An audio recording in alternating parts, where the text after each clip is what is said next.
আসসালামু আলাইকুম।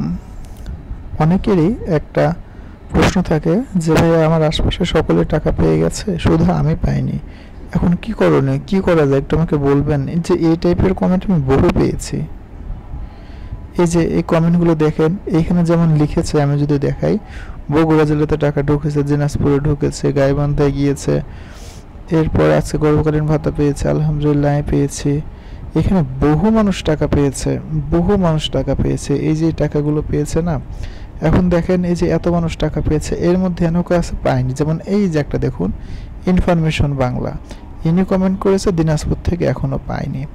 আমার এতগুলো কমেন্টের মাঝখানে যদি এরকম একটা দুটো কমেন্ট থাকে যে ভাই সকলে পেয়েছে আলহামদুলিল্লাহ, কিন্তু দুই একজন বলতেছে আমি পাইনি, সেই ক্ষেত্রে করণীয় এটা কি? এবং এখানে লিখেছে যে এখন আমি কোথায় যোগাযোগ করব। হ্যাঁ, আপনাদের জন্য আজকের এই কন্টেন্টটা। সো আমি আশা করব কন্টেন্টগুলো আপনারা যারা দেখতেছেন, আই হোপ আমার চ্যানেলে নিয়মিত অডিয়েন্স, আর যারা সার্চ করে ভিডিওটা দেখলেন আপনাদেরকে স্বাগত জানাচ্ছি আমার চ্যানেলে। অবশ্যই সাবস্ক্রাইব করে রাখবেন।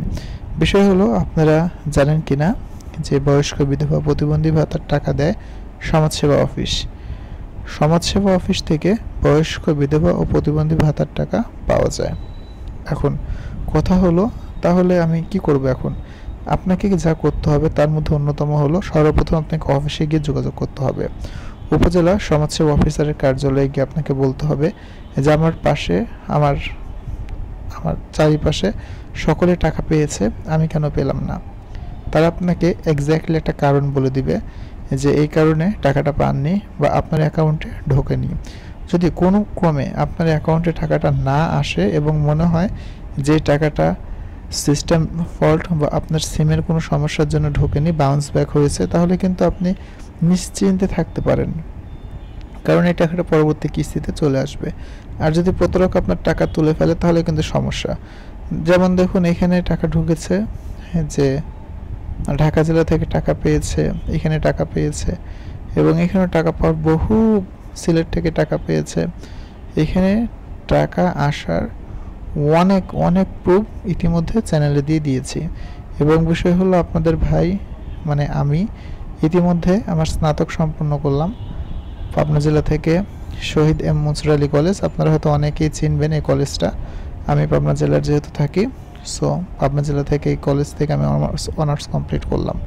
সো বিষয় হলো, আপনারা যারা টাকা পাননি এই অফিসে গিয়ে যোগাযোগ করবেন। আর যারা গর্ভকালীন ভাতার টাকা পাননি, মানে দীর্ঘদিন যাবৎ গর্ভকালীন ভাতার টাকা পাচ্ছেন না, তারা একটু কষ্ট করে মহিলা বিষয় অধিদপ্তরে গিয়ে যোগাযোগ করতে হবে। জি, ওইখানে গিয়ে যোগাযোগ করলে আপনাকে বলে দেওয়া হবে যে অ্যাকুরেটলি কী সমস্যার জন্য টাকা পাওয়া যায়নি। হয়তো ভিডিওটি একটু বড় হয়ে গেল এবং অনেকে মনে করতেছেন যে ভিডিওর মধ্যে আজেবাজে কথা বলতেছি, আসলে তা না।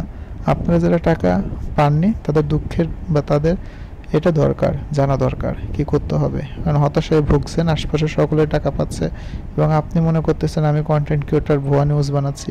অ্যাকচুয়ালি বাঙালি জাত না, খাইতে চাইলে শুতে চায়, খাইতে দিলে শুতে চায়, শুতে দিলে বাথরুমে যেতে চায়।